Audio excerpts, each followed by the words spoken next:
18 साल से कम आयु की बालिका के साथ कोई भी कुछ करेगा तो माइनर रेप के दायरे में घुस जाएगा। मान्यवर, इसके बाद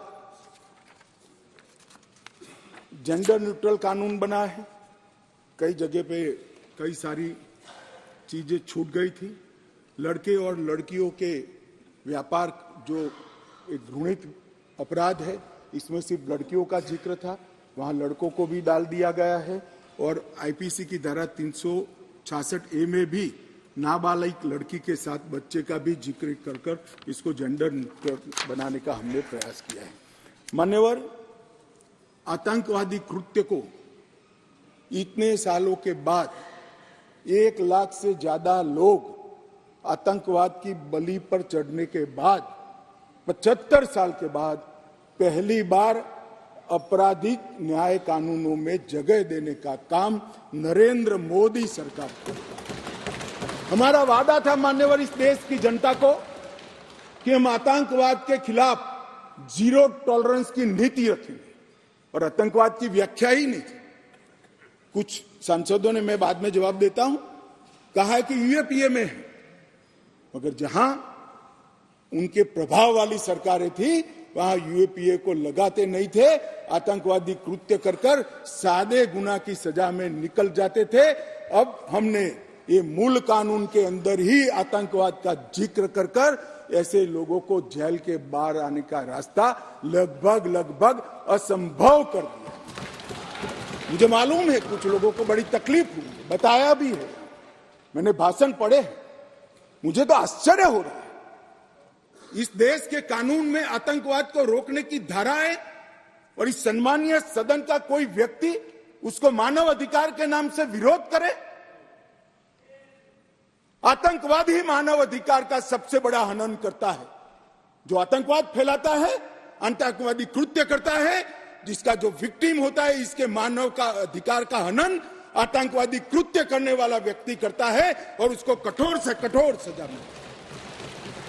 और मैं तो आश्चर्यचकित, मैं यहां बैठा होता तो टोकता भी, रोकता भी, प्रयास भी करता कि इसको सदन के रिकॉर्ड का हिस्सा न बनने दिया। आप एक्सपोज हो रहे हो, मगर मैं था नहीं, मैंने पढ़ा। इसका बचाव करते हैं। किस जमाने में जी रहे? अंग्रेजों का शासन नहीं है, कांग्रेस का शासन नहीं है, ये भारतीय जनता पार्टी और नरेंद्र मोदी का शासन। यहां पर आतंकवाद को बचाने की कोई दलीलें काम में नहीं ली जाएगी, परंतु इसके दुरुपयोग न हो इसके लिए इसकी व्याख्या भी हमने बड़ी स्पष्ट की है। मान्यवर, इसकी व्याख्या की है, क्या की है? जो कोई भारत की एकता, अखंडता, संप्रभुता, सुरक्षा और आर्थिक सुरक्षा की प्रभुता को खतरे में डालता है और किसी भी वर्ग में आतंक फैलाने का प्रयास करता है, आइदर और साइड से, उसको आतंकवादी घटना कहा जाएगा। उसका विवरण दिया है। डायनामाइट, विस्फोटक पदार्थ, जहरीले गैस, न्यूक्लियर का उपयोग, ऐसी घटनाओं में जब कोई भी मृत्यु होती है तो ये घटना करने वाला आतंकवादी कृत्य में लिप्त माना जाएगा। अब इसमें कहां दुरुपयोग की गुंजाइश है? मगर मन में एक भय पड़ा है मान्यवर, वो भय से ये विरोध जन्म लेता है। और मैं तो मानता हूं ये भय तो रहना ही चाहिए, रहना ही चाहिए, रहना ही। जो आतंकवादी कृत्य करते हैं उनके प्रति कोई दया भाव नहीं होना चाहिए। कठोर से कठोर इनके लिए कानून का प्रावधान होना चाहिए। और ये नरेंद्र मोदी सरकार का उचित ही निर्णय है कि आतंकवाद के लिए ये कानून में हमने जगह दी है। उसके बाद भारत सरकार, किसी राज्य सरकार, विदेश की सरकार, अंतरराष्ट्रीय सरकारी संगठन के सुरक्षा को बाधित करने वाले कृत्य भी आतंकवादी माने जाएंगे। मान्यवर, मैं नहीं मानता इसमें कहीं पर भी कोई गुंजाइश बची है कि इसका दुरुपयोग हो। और मैं सदन को आश्वस्त करना चाहता हूं, कानून तो लिखी हुई चीज है, इसका अमल करते वक्त अगर कोई इसका दुरुपयोग करता है, जहां तक हमारी सरकार का सवाल है साहब, हम उसको रोकेंगे भी और उसको नसीहत भी करेंगे, सजा भी देंगे। और सबसे ऊपर कोर्ट है। अगर किसके ग्रीवेंसेस थे तो ये आतंकवाद को रोकने का प्रोविजन भी कोर्ट के ऊपर तो नहीं है। धारा लगते ही कोर्ट इसकी मीमांसा करेगी। मगर इसके डर से आतंकवाद को ही न रोका जाए, मैं इस बात से सहमत नहीं हो सकता। मान्यवर, मैं सदन से अपील करना चाहता हूं कि इस धारा को जो मोदी सरकार लेकर आई है, आपका समर्थन चाहिए, आशीर्वाद चाहिए और जीरो टॉलरेंस का एक संदेश इस सदन से जाना चाहिए। मान्यवर, संगठित अपराध की भी पहली बार व्याख्या की गई है। कई राज्य और राज्यतर गैंगे संगठित अपराध करती हैं। इसके लिए कोई विशेष कानून नहीं था। इसके अंदर हमने साइबर अपराध को, आर्थिक अपराध को, भूमि हत्याना को, हथियारों की व्यापार को, डकैती को और मानव लोगों की तस्करी करने व्यक्तियों की मानव तस्करी में, ये सभी को इसके अंदर रखा है। आर्थिक अपराध की भी हमने व्याख्या की है। करेंसी नोट, बैंक नोट, सरकारी स्टैंप का कूटकरण, हवाला व्यवहार और बड़े पैमाने पर वित्तीय कपट और आर्थिक व्यवस्था को तोड़ने के सभी प्रयास, इसको भी आर्थिक अपराध की व्याख्या की तरह पहली बार लाने का काम नरेंद्र मोदी जी कर रहे हैं। और इससे मुझे लगता है कि न्यायपालिका का काम काफी सरल हो जाएगा। मान्यवर, एक मैं स्पष्टीकरण करना चाहता हूं कि गैर इरादतन हत्या जो थी, अकस्मात जिसको कहते हैं, इसमें हमने दो हिस्से किए। अकस्मात तो किसी भी व्यक्ति से किसी भी स्थिति में हो सकता है। एक गाड़ी चलाता रहे एक व्यक्ति और रास्ते में कोई भी बेध्यान हुआ या कोई रश कर आ गया और अकस्मात हो गया। अकस्मात करने के बाद वो व्यक्ति स्वयं उसको पुलिस स्टेशन या तो हॉस्पिटल ले जाता है, तो इसके लिए कम सजा का प्रावधान किया है। और हिट एंड रन केस, मरता हुआ छोड़कर कोई भाग जाता है, तो इसके लिए हमने 10 साल की सजा का प्रावधान। और मैं मानता हूं कि इससे हिट एंड रन के केस में काफी कमी आएगी। पर ये करते करते जो डॉक्टरों की नेग्लिजेंसी से अगर किसी की मृत्यु आती है, तो वो भी गैर इरादतन हत्या में आ जाती है। इसकी भी सजा बढ़ गई। तो हमने इसको एक, मैं आज ऑफिशियल अमेंडमेंट लेकर आऊंगा, डॉक्टरों को इससे मुक्त कर दिया है। इंडियन मेडिकल एसोसिएशन ने मेरे सामने रजूआत करी थी, हमने इसको मुक्त करने का प्रावधान किया है। मान्यवर, मॉब लिंचिंग का नया प्रावधान हम लेकर आए हैं। नस्ल, जाति, समुदाय या किसी शंका के आधार पर एक टोला एकत्रित होकर किसी को मार देता है तो उसमें मैक्सिमम फांसी तक की सजा की है। स्नैचिंग के लिए कोई कानून नहीं था। चैन स्नैचिंग होते थे, मोबाइल होते थे और अलग अलग धाराओं में अंत में कानून के गैप का फायदा उठाकर वो छूट जाते हैं थे। स्नैचिंग के लिए भी हमने कानून लाया है। और मान्यवर, गंभीर चोट का जो कानून था, इसमें भी हमने 2 डिवीजन करे हैं। किसी के सर पर लाठी मार दी, इंजर्ड हुआ, तो उसको सजा तो होनी चाहिए, परंतु लाठी मारने के कारण वो ब्रेन डेड हो गया या अपाहिज हो गया, तो इसकी सजा इतनी नहीं होनी चाहिए।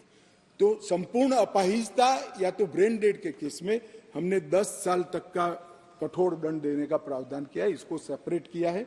मान्यवर, गंभीर चोट का जो खंड 117 है, उसमें 10 साल की उम्र कैद का हमने प्रावधान किया है। इसके अलावा भी ढेर सारे बदलाव किए हैं। मान्यवर, मैंने प्रमुख बदलाव भी आपके सामने।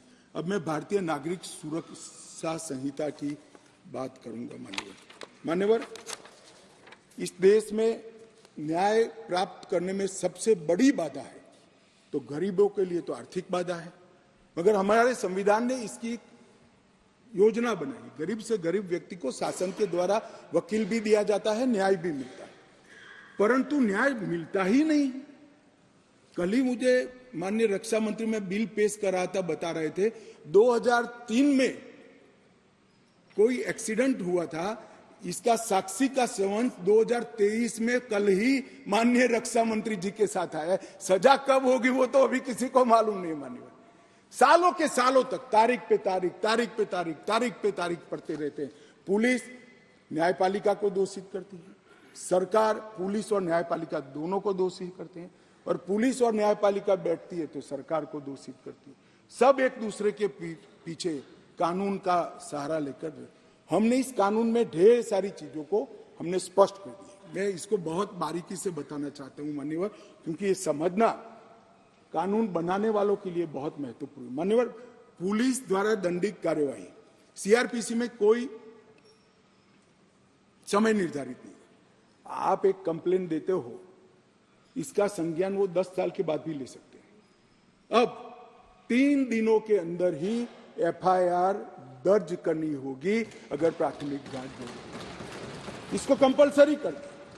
और 3 से 7 साल की सजा के मामले में 14 दिनों के अंदर प्रारंभिक जांच, आरोप सही है या गलत है, इसका प्रारंभिक जांच देकर एफआईआर करनी पड़ेगी। तो ज्यादा से ज्यादा आप 14 दिन तक प्रारंभिक जांच कर सकते हो, और छोटी सजा है तो 3 दिन के अंदर ही एफआईआर रजिस्टर करनी पड़ेगी। सबसे पहली न्याय में समय की कटौती यहां होगी। अब जांच रिपोर्ट जो जिला मजिस्ट्रेट को भेजना है, इसके लिए भी कोई समय के प्रावधान नहीं था, एफआईआर कर दिया। अब 24 घंटे में तलाशी रिपोर्ट के बाद 24 घंटे में उसको न्यायालय के सामने रख दिया जाएगा, आप उस पर बैठ नहीं सकते हो। मेडिकल प्रैक्टिशनर और चिकित्सा जांच की रिपोर्ट, मेडिकल हुआ, कोई समय मर्यादा नहीं। जब उसकी आत्मा कहेगी, जब उनको समय होगा, सारी परेशानियों से वो मुक्त होगा जाए, तब देंगे। अब हमने बिना किसी देर से बलात्कार पीड़िता की रिपोर्ट को भी 7 दिन के अंदर पुलिस थाने में और न्यायालय में डायरेक्ट भेजने का काम हमने यहां निश्चित किया। मान्यवर, पहले चार्जशीट का समय नहीं, 60 से 90 दिन में चार्जशीट करने का एक कानूनी प्रोविजन था, परंतु री इन्वेस्टिगेशन, मेरी जांच चालू है, ऐसा कर सालों सालों तक चार्जशीट लटकाए जाते थे, केस लटकाए जाते थे और लोग केस से परेशान होते। हमने कह दिया कि 60 से 90 दिन का जो समय था वो तो रहेगा, और 90 दिन के बाद और 90 दिन तक ही फर्दर इन्वेस्टिगेशन कर पाओगे। अगर 90 दिन के बाद फर्दर इन्वेस्टिगेशन करना है तो कोर्ट से ऑर्डर लेना पड़ेगा। चार्जशीट को आप 180 दिन के बाद पेंडिंग नहीं रख सकते हो। ये हमने प्रोविजन कर ट्रायल जल्दी हो इसके लिए शुरुआत कर दी। मान्यवर, इसके बाद मैजिस्ट्रेट के समय कब कार्यवाही शुरू होगी, मैजिस्ट्रेट के समय समक्ष, इसकी भी समय मर्यादा थी। अब मैजिस्ट्रेट साहब के साथ हमने बाध्य कर दिया है कि 14 दिनों के अंदर इसका संज्ञान आपको लेना ही पड़ेगा और कार्यवाही चालू, इसको लटका नहीं सकते। तो जो हमारे यहाँ बहुत सारी फरियाद आती है, सच्चा झूठा भगवान जाने, 12 बजे तक कोर्ट चलती है, 12 बजे के बाद कुछ नहीं चलता है। अब अगर 14 दिनों में संज्ञान लेना है तो कोर्ट को इसको समाप्त कर ही जाना पड़ेगा। और आरोपी द्वारा आरोप मुक्त होने का जो निवेदन है वो भी 60 दिन के अंदर ही करना पड़ेगा। पहले क्या करते थे, एक केस में 25 आरोपी, तो एक के बाद एक 25 लोग लिंगरिंग रूप से एक्विटल का अपील करते ही जाते थे और 10 साल तक मुकदमा चलता नहीं था। अब जिसको भी करना है 60 दिन के अंदर करना है और 60 दिन में न्यायाधीश ने इस पर सुनवाई करनी है। तो ज्यादा से ज्यादा 120 दिन में केस ट्रायल पर आएगा। प्ली बार्गेनिंग के लिए भी समय नहीं था, अब तय कर दिया है। आरोप तय करने के 30 दिन के अंदर ही आप आपके गुनाह को स्वीकार कर लोगे तो सजा कम होगी। प्री बार्गेनिंग 30 दिन के अंदर समाप्त करना पड़ेगा। ट्रायल की प्रक्रिया में कागज रखने का भी कोई प्रोविजन नहीं था। अब हमने दस्तावेजों की प्रक्रिया कंपलसरी 30 ही दिन में पूरा करने का प्रोविजन कर दिया है, उसमें आप देरी नहीं कर सकते। मान्यवर, ट्रायल इन एब्सेंसिया का भी प्रोविजन किया है। कुछ लोग इस पर आपत्ति ले सकते हैं, मगर मैं आज कहना चाहता हूं, इस देश में ढेर सारे मुकदमे, देश को हिला देने वाले मुकदमे, चाहे बम्बई बम ब्लास्ट हो या कोई, और वो लोग पाकिस्तान में या कहीं और देशों में शरण लेकर बैठे हैं, ट्रायल नहीं चलती है। मान्यवर, अब इनके यहां आने की जरूरत नहीं है। 90 दिन के अगर वो कोर्ट के सामने नहीं आते हैं तो उनकी अनुपस्थिति में ट्रायल होगी। एक सरकारी वकील उनकी पैरवी करेगा, फांसी भी होगी, झटमटिप भी, और जिससे वहां से वापस लाने की प्रक्रिया बहुत जल्दी कर पाएंगे, क्योंकि वो सजा प्राप्त व्यक्ति किसी दूसरे देश में तो स्टेटस बहुत बदलता है। जमानत के लिए भी हमने कर दिया है कि लंबे समय तक किसी को जेल में नहीं रख सकते। पहली बार अपराध करने को 1/3 सजा का जो प्रोविजन है, 1/3 अगर अंडर ट्रायल कर लिया तो इसको मुक्ति दे सकते हो, और बाकी सभी मामलों में 1/2 किया है जो गंभीर प्रकार के हत्या, डकैती ऐसे मामले हैं। जजमेंट सालों सालों तक, महीनों तक नहीं आता था। अब हो गया है कि मुकदमे की समाप्ति के बाद जज साहब को 45 दिन के अंदर ही जजमेंट देना पड़ेगा, वो इससे ज्यादा लेट नहीं कर सकते। मान्यवर, जजमेंट और सजा के बीच में भी बहुत बड़ा समय था, उसका भी समय निर्धारित कर दिया है, और सजा निर्णय देने के 7 दिन के अंदर ही सुना देनी पड़ेगी, उसको आप लिंगरिंग नहीं कर सकते। मान्यवर, फिर दया याचिका के मामले आते थे। सालों तक दया याचिका करते ही नहीं, और दया याचिका कोई एनजीओ करता था, कोई दूर दूर के लोग करते थे, जिसका कोई दया तो वही मांग सकता है जिसको दंड मिला है। दया मांगने का अधिकार और किसी को नहीं। मान्यवर, उच्चतम न्यायालय की अपील खारिज करने के 30 दिन के अंदर ही दया की अर्जी करनी पड़ेगी, बाद में आपको इसका अधिकार नहीं रहेगा। राज्यपाल, सरकार, सबके लिए यस और नो कहने का समय का प्रावधान भी इसमें हमने मान्यवर तय कर दिया है। महिलाओं की सुरक्षा के लिए भी इसमें ढेर सारे प्रावधान किए मान्यवर। ई-एफआईआर से अगर किसी को सबसे बड़ा राहत मिलने वाला है